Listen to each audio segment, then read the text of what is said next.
નમસ્કાર, નિર્માણ ન્યૂઝની વિશેષ રજૂઆત ધ પોઈન્ટ કાર્યક્રમ સાથે હું છું યજ્ઞ ત્રિવેદી।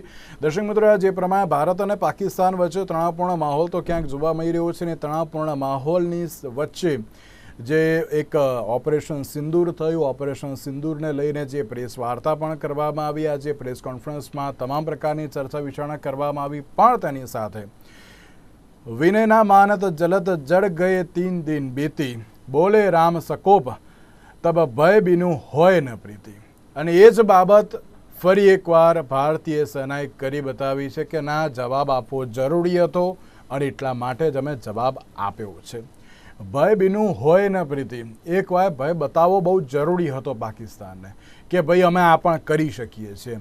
ભારત જવાબ આપી શકે છે, એ પણ જડબાતોડ જવાબ આપી શકે છે તેવું તેમણે બતાવી દીધું। જ્યારે આજની વાત કરીએ તો આજે જે પ્રમાણે ડીજીએમઓ અને સાથે સાથે જે એર માર્શલ હોય કે પછી અત્યારે હાલ તો એડમિરલ હોય, એ તમામ દ્વારા જે પત્રકાર પરિષદને સંબોધવામાં આવી, જેમાં તેમણે એમ જ કહ્યું કે ઓપરેશન સિંદૂરમાં અમે માત્ર ને માત્ર જે આતંકવાદીઓના ઠેકાણા છે તેને જ અમે ધ્વસ્ત કરી રહ્યા છીએ, અમે અન્ય કોઈ પણ બાબત અત્યારે હાલ પણ કરી નથી કે ના અમે કરવાના છીએ, ના અમને પાકિસ્તાની કોઈ સામાન્ય જનતા સાથે અમને અત્યારે હાલ તો કોઈ પણ પ્રકારનું દુશ્મની નથી, પરંતુ આતંકવાદ સામે ભારત અડગ મને ઊભું જ છે ને ઊભું રહેવાનું પણ છે અને તેમને રોકવામાં પણ અમે સફળ થઈશું તેવી બાબત પણ ક્યાંક જોવા મળી હતી।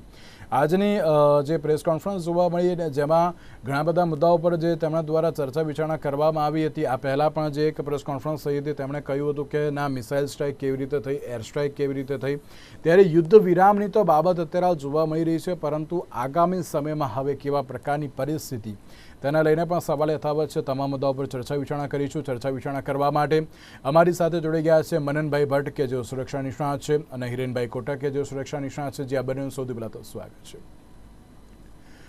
મનનભાઈ, શરૂઆત મારે આપનાથી કરવી છે। જે પ્રમાણે આજે જેમ કહેવાય ને કે એર માર્શલ ભારતીજીએ જે પ્રમાણે કહ્યું ને કે ભય બીનું હોય ન પ્રીતિ, એટલે કે ક્યાંક એક ભય બતાવવો બહુ જરૂરી હતો કે ના, અત્યારે હાલની જે આ પરિસ્થિતિ છે તેમાં જવાબ હતો અમે અત્યારે હાલ આપી રહ્યા છીએ, પણ પાકિસ્તાનને ખબર પડવી જોઈએ કે ના, અત્યારે હાલ કેવી રીતે કાર્ય થઈ રહ્યું છે એમ। અને એ જ પ્રમાણે એર માર્શલે જે પ્રમાણે આજે પ્રેસ કોન્ફરન્સને સંબોધી, કયા પ્રકારની પરિસ્થિતિ છે તેને લઈને પણ ક્યાંક તેમના દ્વારા જે ચર્ચા વિચારણા કરવામાં આવી અને તેમણે એમ પણ કહ્યું કે ના, અમે હજુ પણ તૈયાર છીએ, જો સામેથી કોઈ પણ પ્રકારની કાર્યવાહી કરવામાં આવશે અમે જવાબ આપવા માટે તૈયાર છીએ। ગઈકાલની વાત કરીએ, ગઈકાલે રાત્રે એકદમ માહોલ શાંત હતો। હા, બાડમેરમાં ક્યાંક અટરામ દેખાયા હતા તેવી ક્યાંક વિગતો પણ ક્યાંક સામે આવી હતી, પરંતુ ઓવરઓલ જોવા જઈએ તો ગઈકાલે એક આખો મામલો જે શાંત હતો। જમ્મુ કાશ્મીર હોય, પંજાબ હોય કે પછી અન્ય કોઈ પણ જગ્યા હોય કે જ્યાં કોઈ પણ પ્રકારની ગતિવિધિ નથી જોવા મળી, ના LOC ઉપર પણ કોઈ પણ પ્રકારની ગતિવિધિ જોવા મળી હતી। યુદ્ધ વિરામ થઈ ગયું, હવે શું મનનભાઈ? જી, ભારતે કેવું હોય કે તમે કોઈ મિલિટરી ઓપરેશન કરો તો એના કંઈક સ્ટ્રેટેજિક એમ્સ હોય છે। એ એમ્સ ઓપરેશન સિંદૂરના શું હતા કે ભાઈ પહેલગામના જે શહીદો છે, જે મૃતકો છે, જે લોકો પર વીતી છે, એના પરિવારોને ન્યાય મળે। ભારતમાં આતંક જે રીતે પાકિસ્તાનના લોકો ફેલાવી રહ્યા છે અને સ્ટેટ સ્પોન્સર ટેરર, એની વિરુદ્ધ કાર્યવાહી કરી અને ટેરરના હબમાં એટલે આતંકના મૂળમાં વાર કરવો, એવો એક આપણો ઈરાદો હતો, આપણું લક્ષ્ય હતું ને એ લક્ષ્ય આપણે પાર પાડ્યું છે। અને બહુ મોટી વાત કરી છે કે ભય બીનું પ્રીતિ નાહી। જુઓ, એમાં જ્યારે પાકિસ્તાન જેવા દેશની વાત હોય ત્યારે એને જ્યાં સુધી તમે એને ધમકાવો નહીં, એની પર જ્યાં સુધી ધોંસ ન બોલાવો ત્યાં સુધી એ સુધરવાનો નથી। આની પહેલા જ્યારે આપણે બાલાકોટની એર સ્ટ્રાઇક કરી ત્યાર પછી બહુ લાંબા સમય સુધી કે 5-6 વર્ષ સુધી કોઈ મોટો આતંકી હુમલો નહોતો થયો। હા, ઇન બિટવીન પાકિસ્તાને એના આતંકીઓ મોકલીને ટાર્ગેટેડ કિલિંગ્સ કરાવ્યા હતા, પણ એ આતંકીઓને ભારતીય સેનાએ વીણીને ઠાર માર્યા હતા। એટલે અને બીજું એ છે કે પાકિસ્તાન એક એવો દેશ છે કે જે સુધરવાનું નામ લેતો નથી અને જૈશે મોહમ્મદ અને લશ્કરે તૈયબા ને પાકિસ્તાનના ISI દ્વારા, એના ડીપ સ્ટેટ દ્વારા સતત સ્પોન્સર કરવામાં આવે છે। એ લોકો એમ કહે છે કે આ લોકો નોન સ્ટેટ એક્ટર છે। વળી એનો ખ્વાજા આસિફ જે એના મંત્રી છે, એમણે BBC ને આપેલા એક ઇન્ટરવ્યુમાં એવું કીધું કે આ તો એક એ લોકોને અમે આતંકીઓ ગણતા જ નથી, वो तो आम लोग हैं जो कि हमारे यहाँ रहते हैं ઓર એ આ જે આતંક છે એ જેને તમે આતંક કહો છો એ તો સોવિયત રશિયા વિરુદ્ધ મુજાહિદીનને સ્પોન્સર કરીને અમેરિકાએ જ શરૂ કરાવ્યો હતો. એટલે આ જે માણસો છે જે એટલે એને નામ ન લીધું પણ મસૂદ અઝહર અને લશ્કરે તૈબાના ને આના સઈદ પેલો એ બધા માણસો એ કે એ તો this all are normal people. એટલે આ લોકો છે ને એની કથની ને કરનીમાં ઘણો ફેર છે. પાછું પોતાની જાતને વિક્ટિમ કાર્ડ પ્લે કર્યા કરે કે ભારત અમારી ઉપર જુલમ કરે છે, કાશ્મીરીઓની વાત કરીને એની આડશ લે. એટલે આ લોકોને એક સબક શીખવવાની જરૂર હતી. પણ આ વખતે ભારતે જે સ્ટેન્ડ લીધું છે ભાઈ એમ કહેવાય કે ના જે ભારતની એર ડિફેન્સ સિસ્ટમ જે અત્યારે જોવા મળી રહી છે, એર ડિફેન્સ સિસ્ટમ હોય કે પછી આખી ભારતીય સેના, ભારતીય આર્મી, એમના દ્વારા જે પણ કોઈ અત્યારે તો કાર્ય કરવામાં આવ્યું એ ચોક્કસથી બહુ મહત્વનું છે. આખા વર્લ્ડમાં ખબર પડી ગઈ કે ના ભારતીય સેના શું છે તેમ. જી ચોક્કસ, ભારતીય એર ડિફેન્સ તો પછી આવે, પણ એની પહેલા એ યાદ કરીએ એર ડિફેન્સ નું કામ અવશ્યંભાવી આવું જોરદાર એર ડિફેન્સ નેટવર્ક તો કદાચ ક્યાંય નહીં જોવા મળ્યું હોય. એર ડિફેન્સની અંદર આર્મીની જે એએડી જેને કહેવાય આર્મી એર ડિફેન્સ આર્ટિલરી કે જે ગનમેન્સ બેઠા હોય ને જે લોકો એક એક ડ્રોન્સને શોધીને ટાર્ગેટ કરી રહ્યા હતા ટ્રેસર રાઉન્ડ્સથી, આપણને દેખાતા હતા હવામાં ઉડતા લાલ રંગના ટ્રેસર રાઉન્ડ્સ. એટલે એમનું કામ ગજબનું હતું. એ ઉપરાંત એટલે ટ્રાય સર્વિસીસ એમ કહી શકાય, એરફોર્સની એર ડિફેન્સ, આ બધા ઇન્ટિગ્રેટેડ કામ કર્યું. અને આઉટ ઓફ ધ વર્લ્ડ એક પણ પાકિસ્તાને ત્યાંથી રવાના કરેલી એક પણ મિસાઇલ, એક પણ ડ્રોન ભારતના એક પણ ટાર્ગેટને હિટ કરીને મોટું નુકસાન ન પહોંચાડી શક્યું. ખરેખર બહુ મોટી વાત છે અને ખરેખર સેલ્યુટ કરવા પડે એમને. પણ સૌથી મોટો ટેક અવે એ છે કે પાકિસ્તાનની એર ડિફેન્સ સદંતર ફેલ થઈ અને ભારતે જે 9 ઠેકાણાઓને ટાર્ગેટ લક્ષ્યાંકિત કરીને જે ભારતે એર ટુ ગ્રાઉન્ડ મિસાઇલો મોકલી, એમાંથી મોટા ટાર્ગેટ્સ માટે એર ટુ ગ્રાઉન્ડ મિસાઇલો અને બાકી અલગ અલગ રીતે આપણે લક્ષ્યાંકિત કર્યા ટાર્ગેટ્સ. એમાં પણ જે સૌથી મોટા જે આતંકના ઠેકાણાઓ હતા કે ભાઈ જૈશ એ મોહમ્મદનો કેમ્પ બહાવલપુરનો અને મુરીદકેમાં લશ્કરે તાયબાનું મુખ્યાલય, આ બંને મુખ્યાલયો હતા. એ બંનેને જે રીતે લક્ષ્યાંકિત કરીને ડીપ સ્ટ્રાઇક કેપેબિલિટીઝ આપણી બતાવી અને પ્રિસાઇઝ કેપેબિલિટી કે ભાઈ તમે અમારી એક પણ મિસાઇલને નથી શોધી શક્યા, પકડી શક્યા અને રોકી શક્યા, એટલે ઇન્ટરસેપ્ટ નથી કરી શક્યા. એટલે બહુ મોટો ટેક અવે છે ભારત માટે કે પાકિસ્તાનની એર ડિફેન્સ કેટલી ફ્રિકલ છે, કેટલી ભેદ્ય છે આપણે માટે, આપણી સેના માટે. હિરેનભાઈ, એ જ બાબત કે જ્યારે આપણે ભારતીય આર્મીની વાત કરતા હોઈએ એ પછી જલ સેના હોય, થલ સેના હોય કે પછી અત્યારે તો જે વાયુસેના હોય, તેમના દ્વારા જે પણ કોઈ કામગીરી કરવામાં આવી છે ચોક્કસ મહત્વની છે. આપણે અત્યારે જે ચોથી સૌથી મોટી ઇકોનોમી બનવા તરફ તો ચલો આગળ વધી રહ્યા છે, પણ જે પ્રમાણે ભારતીય સેના દ્વારા જે પણ કાર્ય કરવામાં આવ્યું, આજે જે પ્રમાણે પ્રેસ કોન્ફરન્સમાં જે ડીજીએમઓ સાહેબે કહ્યું કે ના અમે દરેક બાબતમાં અમે બહુ જ બારીકાઈથી અમે કામ કર્યું છે, કે જ્યાં ખબર હતી કે ના અહીંયા જ અત્યારે તો આતંકવાદીઓના ઠેકાણા છે ત્યાં જ અમે અત્યારે તો ફાયરિંગ કર્યું, ત્યાં જ મિસાઇલ છોડી, અન્ય કોઈને પણ અમે હાનિ નથી પહોંચાડી, તેવું તેમણે કહ્યું હતું. એટલે ચોક્કસ એમ કહેવાય કે ના ભારતીય સેનાનો પરચો આખા વિશ્વમાં ખબર પડી ગઈ કે ના શું છે અને કેવી રીતે કાર્ય કરી રહ્યા છે. તેમ પણ જો આમ સરળ ભાષામાં સમજવું હોય તો ઓપરેશન સિંદૂર ડિક્લેર થયું ત્યારથી આપણે આપણો હેતુ છે એ બહુ સ્પષ્ટ કરી દીધો. મનનભાઈએ પણ એ સરસ વાત કરી છે કે આપણે ત્યાં એ કહેવાય છે કે દાને દાને पे लिखा है खाने वाले का नाम और हम उन दानों को छुएंगे भी नहीं जिन पे आपका नाम लिखा हो.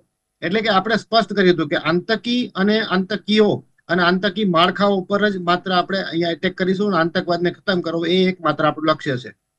પરંતુ જ્યારે પાકિસ્તાનની સેનાએ જ્યારે એ આતંકવાદીઓનો સાથ આપવાનું નક્કી કર્યું અને એ સાથ આપવાનું શરૂ કર્યું ત્યારે જ તમામ વ્યવસ્થાઓ છે એ મોટા પ્રમાણમાં જતી રહી. એટલે કે આપણો જે એટેક છે એને આપણે વિસ્તાર્યો અને કદાચ યુદ્ધને અથવા સંઘર્ષને વિસ્તારવાનું કામ પણ એ જ પાકિસ્તાને કર્યું છે. ખાસ કરીને જેવી રીતે આ એક રામચરિત માનસની ચોપાઈ ભય બિન પ્રીત નહીં, અને એ પહેલા હજુ પણ એક નોંધવા જેવી બાબત એ છે કે ગઈકાલની જ પ્રેસ કોન્ફરન્સમાં બેકગ્રાઉન્ડ વિઝ્યુઅલમાં શિવ તાંડવ સ્તોત્રમ પણ આપણે સાંભળ્યું.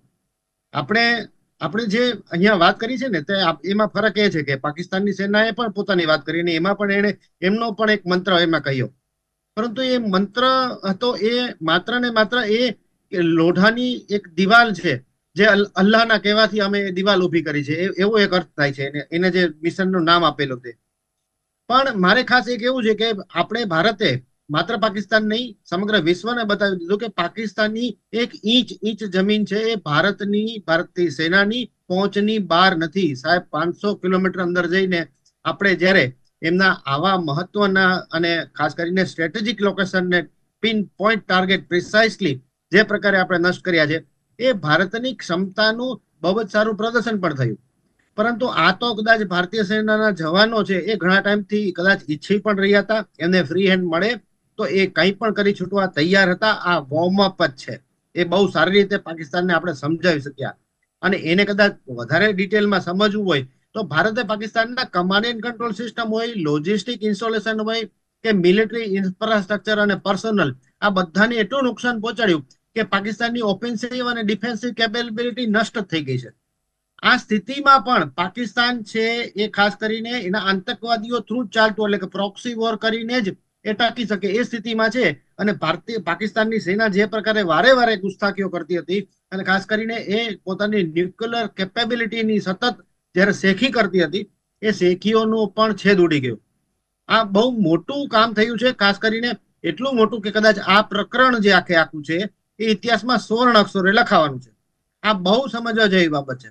ઓપરેશન સિંદૂર એ ચોક્કસપણે આપણા એ 26 નિર્દોષ નાગરિકો અને એમને પણ ધર્મ પૂછીને જ્યારે ગોળીએ દેવામાં આવ્યા ત્યારે એ સૂચક નામ પણ ખૂબ જ એનો આવકાર એટલો મળ્યો છે કે આ સિંદૂર ઓપરેશન છે અને આ એનો જ બદલો છે.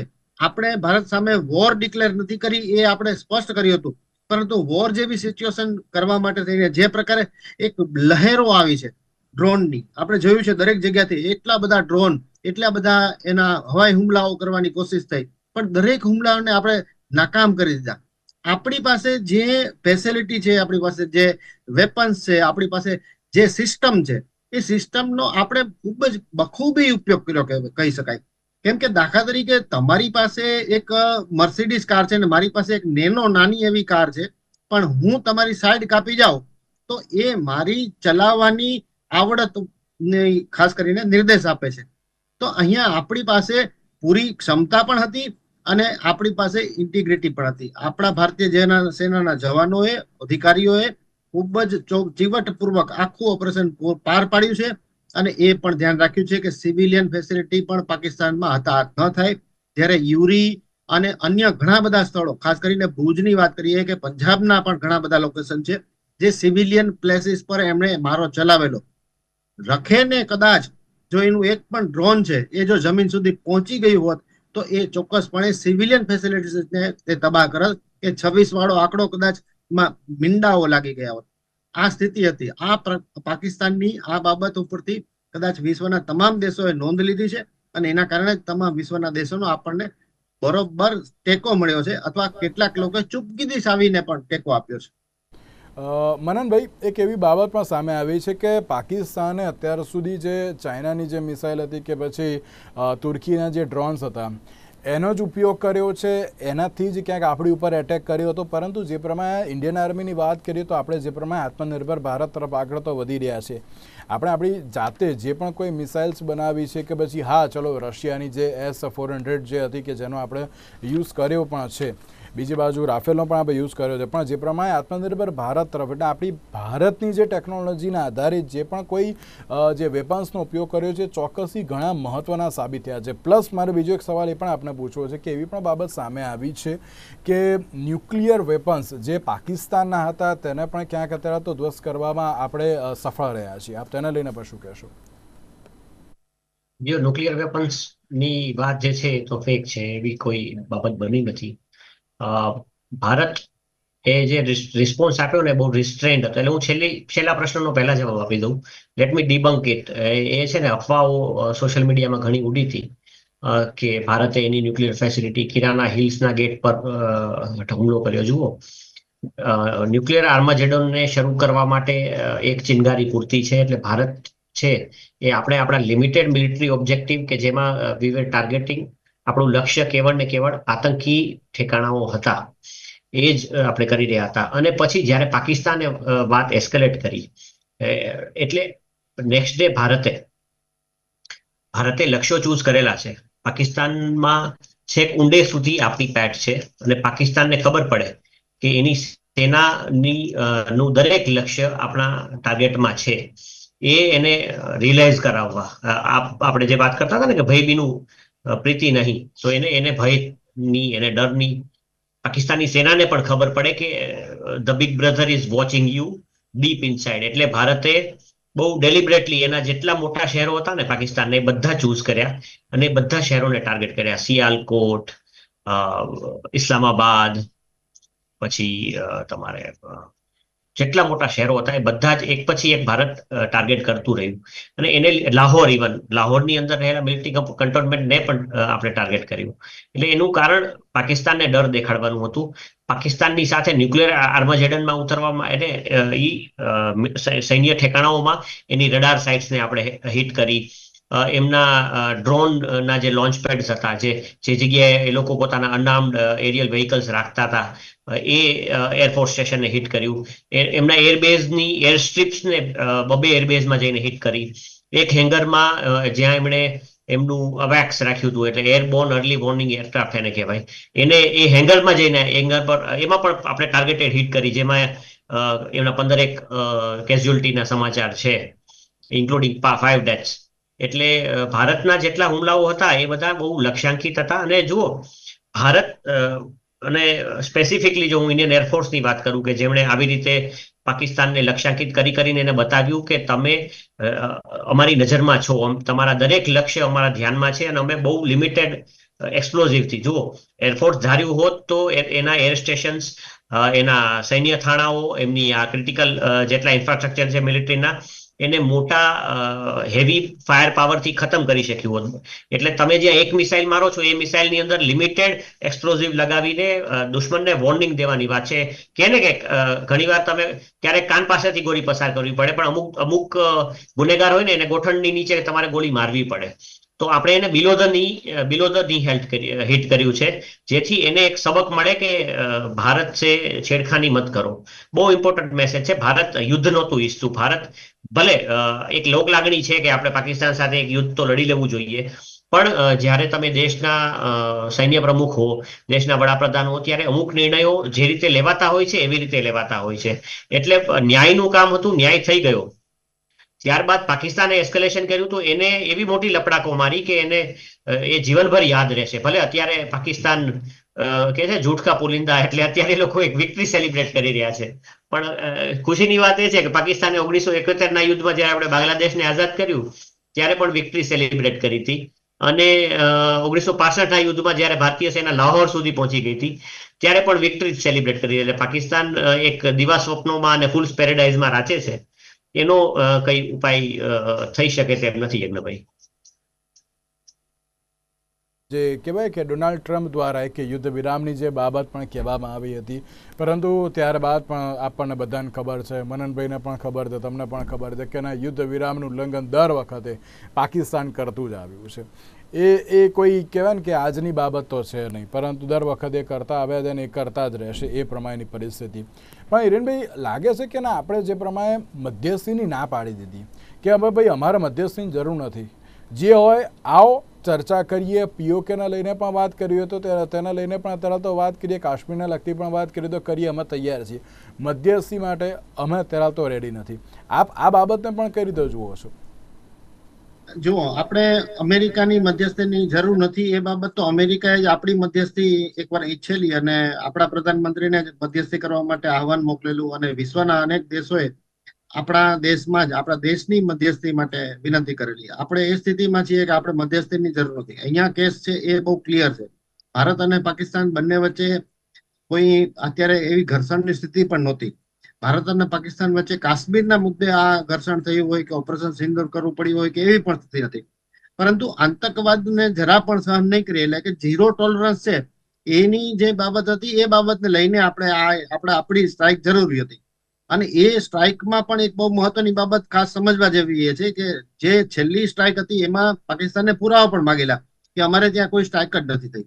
એટલે કે ક્યાંક તો એવું કરેલું કે અમુક જગ્યાએ કેટલાક વૃક્ષોનું નિકંદન નીકળી ગયું. તો શું આપણે એ ઇકો સ્ટ્રાઇક કરેલી હતી કે આપણે આ સમજવા જેવી બાબત એ હતી કે આપણે તો અત્યાર સુધી તો આપણા ભારતીયોને સ્કાર્દુ અને નૂરખાન જેવા એરબેઝના નામ પણ નહોતા આવડતા. અને એ હવે આવડે છે. એટલે કદાચ હું તો એવું કહીશ કે આ ક્યાંક ભારતીય સેના છે એ ભૂગોળનો માસ્ટર ક્લાસ લઈ રહી છે અને આપણા લોકોને એ નામ પણ ખબર છે. આપણે હવે એ જે કંઈ પણ આપણે ટાર્ગેટ હિટ કર્યા છે એના સંપૂર્ણ પુરાવા, એના વિઝ્યુઅલ સાથે આટલું બધું કામ કરવું અને એ પ્લાનિંગ પણ માત્ર 14 દિવસમાં કરવું એ કઈ નાની સોની વાત નથી. વિશ્વને કદાચ મધ્યસ્થી કરવાની ઈચ્છા હોય, એટલે કે માત્ર ટ્રમ્પ સાહેબ પૂરતી વાત નથી. ચીને પણ જે પ્રકારે એક નિવેદન આપ્યું, પણ સાહેબ આપણે ખરેખર અમેરિકાની મધ્યસ્થીની જરૂર નથી, કારણ કે અહીંયા આપણા વચ્ચે કોઈ એક સંઘર્ષ કે આપણે કોઈ એવી વાદ વિવાદની ચર્ચા નથી ચાલી રહી કે આપણે એક નિષ્કર્ષ પર પહોંચવાનું છે. આપણે પાકિસ્તાનને નિષ્કર્ષ ઉપર ક્યાંય પહોંચવાનું નથી. પાકિસ્તાનને માત્ર એનો આતંકવાદ ચલાવવો છે એટલું જ છે. આપણે આતંકવાદ આપણા દેશમાં આપણે સહન નહીં કરીએ, આપણે આટલી વાત કરવાની હતી. એમાં મધ્યસ્થીની જરૂર હોય પણ નહીં, અને એ નકારવી એ બહુ સારી બાબત છે અને જરૂરી હતું. અમેરિકામાં ટ્રમ્પ સાહેબ કદાચ એની સિચ્યુએશન અથવા એની જ્યાં બેઠા છે એ પ્રમાણે એ કદાચ એ ઓફર કરે તો એ ઓફર પણ ખોટી નથી, એ પણ કહેવું જોઈએ મારે. પરંતુ આપણે શું કરવું છે એ આપણે નક્કી કરવાનો વિષય છે. અને આવા સમયે આપણે હાલની પરિસ્થિતિમાં જોઈએ તો કદાચ ભવિષ્યમાં પણ આપણે મધ્યસ્થી નકારીએ છીએ તો એનાથી આપણા સંબંધો છે એમાં કઈ ખટાશ આવશે કે એવી કોઈ બાબત છે નહીં. બિલકુલ પાકિસ્તાનની સ્થિતિ કેવી છે કે એ ખાસ કરીને પાકિસ્તાનને અમેરિકા બહુ સારી રીતે વધારે સમજે છે. ઘણા બધા ઉદાહરણો છે, પણ એક ઉદાહરણ પૂરતું છે, જેમાં ઓસામા બિન લાદેન છે એ જ્યારે અબોટાબાદમાં મળી આવ્યા, પાકિસ્તાનની અંદર મળી આવ્યો, ત્યારથી અમેરિકાને બહુ સારી રીતે ખબર છે કે આખું પાકિસ્તાન છે એ માત્ર ને માત્ર આ આતંકવાદ ઉપર જ ચાલે છે. અને એ સિવાયના પણ અનેક, દાખલા તરીકે એમાં નશાના પદાર્થોનું સતત વિતરણ કરવું, એના માટે માર્ગ મોકળો કરવા, આ પ્રકારની પ્રવૃત્તિઓ પર જ ચાલતો આ દેશ છે. અને એ દેશ જ્યાં ખાવાના પણ ફાફા છે, એ દેશમાંથી આ પ્રકારે, એટલે એની નેતાગીરી ક્યારેય નથી, એની ડેમોક્રેસી ક્યારેય સ્ટેબલ થઈ, અને એ સ્ટેબલ ન થવા દેવાનું કારણ પણ પાકિસ્તાનની સેના જ છે. તો અમેરિકા બહુ સારી રીતે સ્થિતિ સમજે છે, પરંતુ કદાચ મધ્યસ્થીમાં પણ જો સંદેશ આપવા માંગતો હોય તો અમેરિકા એ સંદેશ આપવા માંગે છે કે હવે બહુ થયું, પણ ખરેખર બહુ નથી થયું. આ કૂતરાની પૂંછડી છે, ગમે તેટલી અંદર રાખશો સીધી નહીં જ થાય, અને આને હજુ ઘણા ફટકા મારવાની જરૂર પડશે અને ભવિષ્યમાં ઘણા ફટકાઓ મારવામાં આવશે. ભાઈ, એક last and final question. We are ready for our next mission. આ જે બાબત જે સામે આવી ત્યારે ચોક્કસથી બધા સવાલ કરે છે આ નેક્સ્ટ મિશન એ શું હોઈ શકે છે એમ. એટલે ચોક્કસથી યુદ્ધ તો આપણે કોઈ નથી ઈચ્છતા કે ના યુદ્ધ થાય, કે ના અત્યારે ભારત હોય કે પછી પાકિસ્તાન હોય, કોઈને અત્યારે આપણે યુદ્ધ તો નથી ઈચ્છતા, પણ આ જે નેક્સ્ટ મિશન જે આવ્યું છે એને લઈને આપ શું કહેશો? હું બે વાત કરીશ આમાં. સૌથી પહેલી વાત કે જુઓ, નોર્થ કોરિયા પાસે સમાચાર આવ્યા છે, સમાચારની વાત છે કે એની પાસે ન્યુક્લિયર વેપન્સ છે. તો અમેરિકા જેવો પાવરફુલ દેશ પણ નોર્થ કોરિયા પર મિસાઇલ મારતો નથી. હવે ભારત અને પાકિસ્તાન બંને ન્યુક્લિયર આર્મ નેશન છે. ભારત એક એવો દેશ છે કે જેના પાડોશમાં બે દેશો એવા છે જેમની પાસે અણુશસ્ત્રો છે, ચીન અને પાકિસ્તાન. એટલે ભારતે જે નીતિ અપનાવી છે ને બહુ સરસ છે. જુઓ, તમારો પાડોશી છે ને જ્યારે રોગ હોય ને, રોગ એટલે ROUG રોગ, એમ એક આવો વિચિત્ર પાકિસ્તાન જેવો પાડોશી તમારી પાસે હોય કે જેની પાસે આણ્વિક શસ્ત્રો પણ હોય, એટલે તમે તમારા દેશના લોકોની સુખાકારી ઈચ્છો છો, પણ સાથે સાથે તમે એને પણ પાઠ ભણાવવા ઈચ્છો છો. એટલે ભારતે મુત્સદી, જુઓ, ચાણક્ય નીતિ જુઓ ભારતની, કે પાકિસ્તાનને આપણે લપડાકો મારતા રહીએ છીએ. 3 દિવસ સુધી ખૂબ ધોયા એને, અને પાકિસ્તાને જવાબમાં શું કર્યું? કેમ કે એની ત્રેવડ, જો ન્યુક્લિયર આર્મ નેશન કહેવાય, પણ એની ત્રેવડ નથી કે ભારતના સુપિરિયર ફાયર પાવર સામે એની પાસે એવા કોઈ શસ્ત્રો હોય કે એ ક્વાડ્રાકોપ્ટર, એટલે લગ્નમાં જે ડ્રોન આપણે ત્યાં ઉડાડે ને એવા ક્વાડ્રાકોપ્ટર એ લોકો મોકલી રહ્યા હતા. એટલે પાકિસ્તાનની હાલત આમ in comparison two Indian fire power ઘણી નબળી કહી શકાય ઇનિશિયલ સ્ટેજમાં એમણે જે પ્રદર્શન કર્યું એ જોતા.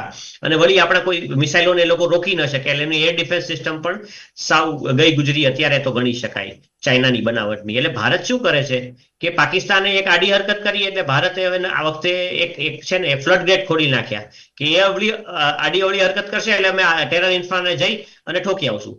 હવે એમ કહીએ આપણે ભારતે પાકિસ્તાનને 25 લપડાકો 3 દિવસ દરમિયાન મારી, કે 30 લપડાકો મારી, જે અલગ અલગ આપણે જે સ્ટ્રેટેજિક અટેક્સ કર્યા. પહેલા શરૂઆતમાં ટેરર ઇન્ફામાં અટેક કર્યા, પછી એના સૈન્ય થાણાઓને ઠોકીને આવી ગયા. તો હવે નેક્સ્ટ ટાઈમ આ છે ને એક ન્યૂ નોર્મ બની ગયું કે હવે પાકિસ્તાનને તમે આટલી લપડાકો મારો તો પાકિસ્તાન કંઈ નથી કરવાનું, ઓલા ફૂસફૂસિયા ડ્રોન મોકલશે જેને આપણી એર ડિફેન્સ સિસ્ટમ ધૂમધડામ પાડી દેશે. એ વિમાનો મોકલશે તો એને પાડી દેશું, એ લોકો મિસાઇલો મોકલશે તો એને પણ આપણી એર ડિફેન્સ સિસ્ટમ પાડવા માટે તૈયાર છે. અને બીજી તરફ આપણા વિમાનો કે આપણી મિસાઇલોને પાકિસ્તાન રોકી શકે, એની પોટન્સીને ક્યાંય અવરોધી શકે એવી એની ત્રેવડ નથી. એટલે આવું 2-3 દિવસ એને વચ્ચે 4-6 મહિને આપણે લપડાકો મારતા રહીએ. એટલે ભારતીય વાયુસેના અને નૌસેના કે આર્મી એમણે જે સંદેશ આપ્યો એ એક રીતે બહુ સ્પષ્ટ છે કે પાકિસ્તાનને લપડાકો મારવા માટે, કેમ કે 6 મહિના 8 મહિને એને વચ્ચે આવું એની ઉપર થોડો જુલમ કરી આવીએ એટલે થોડો શાંત રહે અને આપણે ત્યાં આતંકીઓને મોકલતા બંધ થાય. ધીમે ધીમે કરતા ભારત એવું કરશે, મને લાગે છે ત્યાં સુધી, કે પાકિસ્તાનમાં રહેલો આતંકને મૂળમાંથી સાફ કરી નાખશે. જેટલા અત્યારે કેવું છે કે 21 માંથી એવી ડિક્લેરેશન આવ્યું કે 21 માંથી આપણે 9 ટાર્ગેટ્સ એટલે કર્યા કે બાકી જગ્યાએથી પાકિસ્તાને આપણા ડરથી આતંકીઓને ખસેડી લીધા હતા. આટલું થયું હોવા છતાં પણ આપણે મસૂદ અઝહરના ફેમિલીને ખતમ કરી નાખ્યું. એટલે આ છે ને જડમૂળમાંથી ખતમ કરવા માટે બસ આવી લપડાકો સમયાંતરે ભારત મારતો રહેશે. ધીસ ઇઝ, મને એવું લાગે છે, મારી જે આકલન છે કે હવે આ ન્યૂ નોર્મલ છે. લોકો ડિટ્રેક્ટર્સ ભલે એમ કહેતા કે નરેન્દ્રભાઈએ 3 દિવસમાં કેમ શસ્ત્ર વિરામ કરી લીધો, પણ સાહેબ આ સંઘર્ષ વિરામ કે શસ્ત્ર વિરામ એ આપણા દેશની પણ સુખાકારી જોતા રહેવાની છે. આ દેશને સીધો જ યુદ્ધની વિભીષિકામાં ધકેલી ન દેવાય, અને યુદ્ધની વિભીષિકા કેવી હોય છે એ બધા માટે સમજવું મુશ્કેલ છે. એટલે આ બરોબર છે, આ એક એવો દેશ છે, પાડોશી છે, એને બદલી શકાય એમ નથી. તો એને ધીમે ધીમે કરતા ખતમ કરવાનો. એ લોકોએ આપણને they have bleed us by 1000 cuts એવું કહેવાય છે. તો પછી આપણે પણ 1000 કટ તો મારીએ ને એને, હજી તો શરૂઆત થઈ છે. બિલકુલ સાચી વાત છે. મનનભાઈ, હિરેનભાઈ, આપ બંનેનો આભાર અમારી સાથે આ ચર્ચા વિચારણામાં જોડાવા માટે. દર્શક મિત્રો, હવે જોવાનું એ રહ્યું કે ભારતીય સેના દ્વારા કેવી રીતની અને મહત્વની કાર્યવાહી કરવામાં આવે છે. આજના વિશેષ કાર્યક્રમમાં આપશો રજા. નમસ્કાર.